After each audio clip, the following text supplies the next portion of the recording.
Hi, my name is Daniel Giovinazzo, and I graduated in 2011 with an MFA in fiction from Lesley University. Today I'll be reading from a short story titled Notes from the Slush Pile at the End of the World. This story has been cut significantly. Who are you, and what are you? Damn you. And are you going to make good? Jack London, Martin Eden.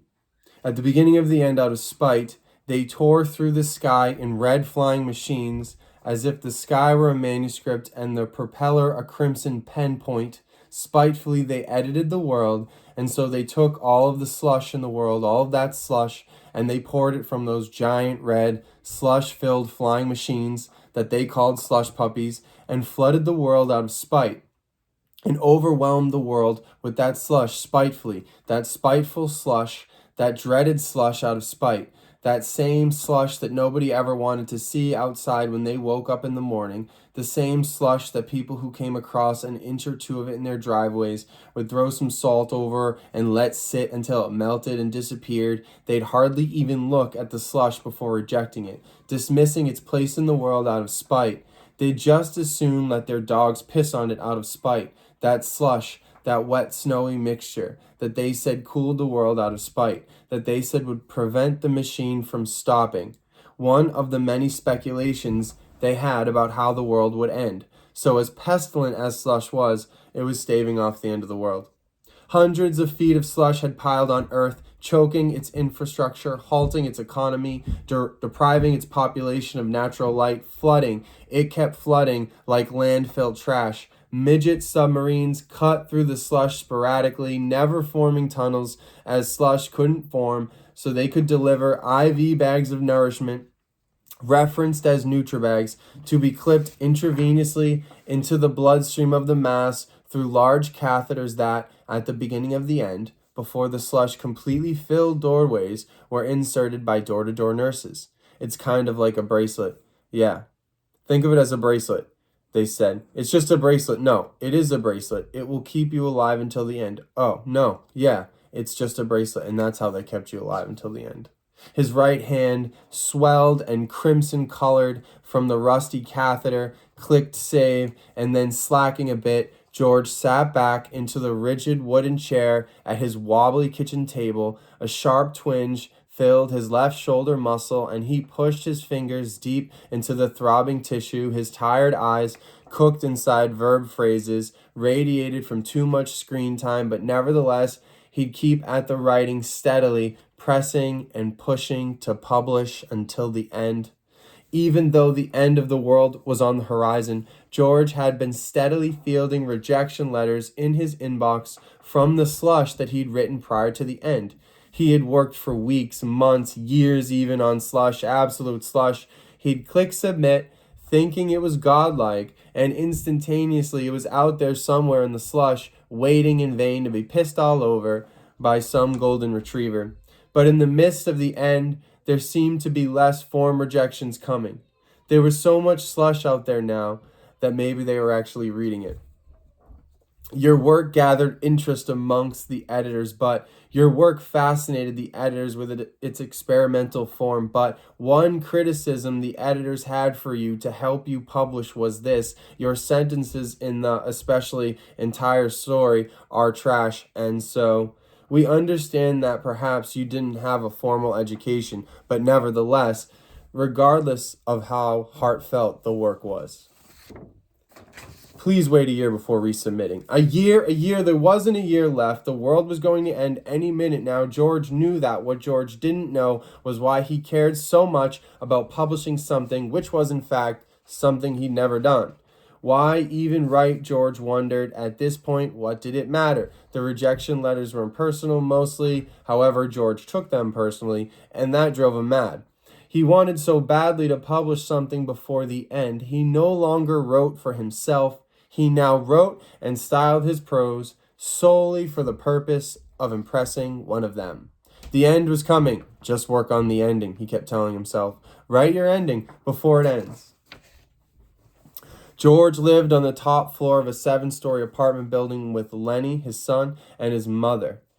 And so, as the end progressed, He watched the slush gradually build up and rise higher and higher as it consumed the building, and now the building had been completely ingested by the slush, and it weighed heavily on the roof.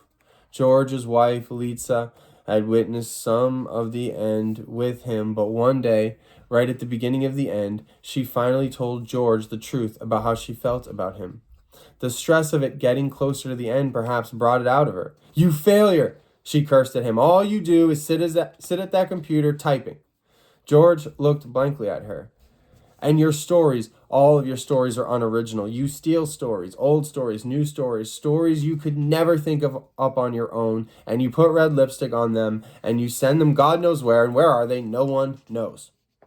By then, the slush had made it pretty high, but hadn't quite reached the windowsill. She dove in, Ophelia-esque, and disappeared inside the slush. It was alarming to George, certainly, but he had heard it on the radio that this had been common before the end. Apparently, the preposterous amount of slush had been driving everyone crazy. The slush had begun to find its way through the cracks in the brick and mortar, weeping in various corners of the apartment, under which towels had been placed on the laminate to absorb the slush. Yellowish stains formed in big splotches on the drywall ceiling, bowing now, preparing to cave in as the slush leaked through the building's roof, which had, before the beginning of the end, needed repair. Pressure from the slush pile spider cracked the window panes, and it was only a matter of time before the catastrophic intrusion occurred. It was only a matter of time. At the end, the slush leaked through the cracks in the windows. At the end, at first, it was only moisture, condensation, but gradually the windows gave in and the slush broke through scattered holes in the fractured glass and slowly dripped, sliding down the drywall at first, as if the reaper were reaching in to cash in on humanity's end. The slush dripping slid slowly down the wall, but like a minute cut with a razor's edge. The blood lost was disproportional to and unending, no matter how many band-aids you put on it. George heard a crash in the TV room, and then Lenny, "Daddy, Daddy!" "What now, Lenny? God damn it, I'm in the middle of something. Daddy, Daddy, come. George jumped up, wincing, and glared into the TV room. The window pane had been ruptured now, completely. Slush poured in. It crawled steadily through the room towards the windowless kitchen, where George had been writing at the table. George scooped Lenny and slung him, wincing a bit as a sharp pain ran up his neck over his left shoulder. George fished Lenny's old baby carrier out of the closet. The fabric was still dry. He strapped Lenny, who barely fit inside, awkwardly into the carrier tightly and set him on the kitchen table. Lenny's eyes were wide, but he didn't cry. He smiled a bit instead, as if he thought he were about to go to the park or the courtyard to play or something. The end didn't seem to scare him.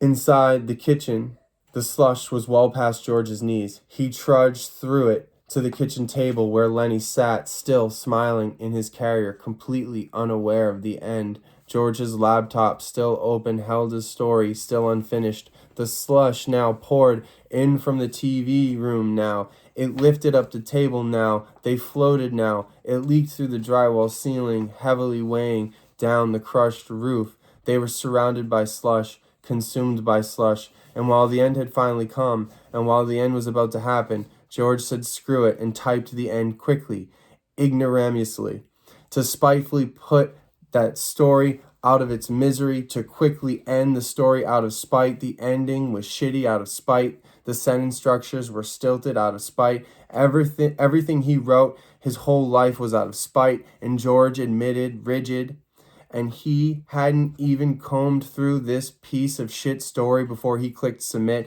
But George no longer cared about his writing.